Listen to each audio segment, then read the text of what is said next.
काहे बाड़ुआ कुताइल गोरिया तना भूखाइल, काहे बाड़ुआ कुताइल गोरिया तना भूखाइल।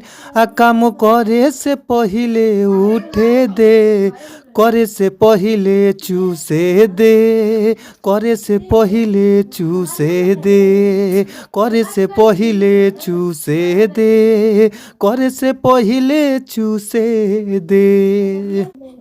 तो जी हाँ, आप सब कैसन बानी जा। आशा ना बल्कि विश्वास भाई भैया कि आप लोग मस्त हो खब जा, खुश हो खब जा, तंदुरुस्त हो खब जा।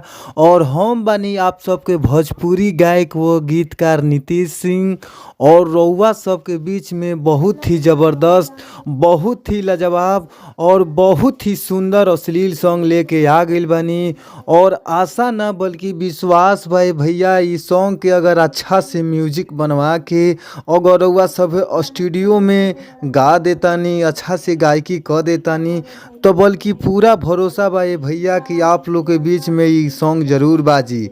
और अच्छा माइटर खोजतनी, अच्छा गावतनी, आप लोग के अच्छा मेटर नइखे मिल पावत तो हमारी यूट्यूब चैनल के सब्सक्राइब कर लीजा, जौना यूट्यूब चैनल के नाम बाटे भोजपुरी संगीत लिरिक्स। तो आप लोग हमारी यूट्यूब चैनल के ज़रूर सब्सक्राइब करें, ताकि हमारा चैनल पर बहुत ही अच्छा मैटर हम लिख के लाइला। तो आप लोग ज़रूर सब्सक्राइब करें।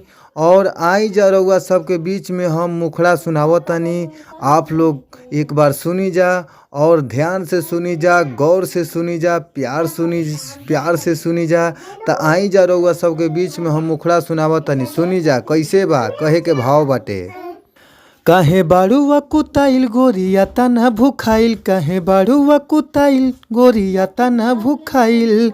आ काम करब तनी धीरे धीरे उठे दे, करे से पहिले चूसे दे, करे से पहिले चूसे दे, करे से पहिले चूसे दे, करे से पहिले चूसे दे।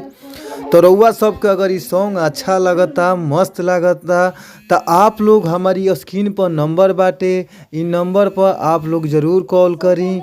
और हमार नंबर रउआ सभे नोट कर ली। हमार नंबर बाटे 98-350-77-203। एक बार और नंबर हमार नोट करी जा, 98-350-77-203। तो फिर मिलल जी अगला वीडियो में। आप लोग ज़रूर कॉल करी और आप लोग के बीच में बहुत ही कम से कम चार्ज में सॉन्ग दिहल जाई। तो आप लोग ज़रूर कॉल करी, फिर मिलल जाई। थैंक यू सो मच, धन्यवाद। तब तक खातिर बाय बाय।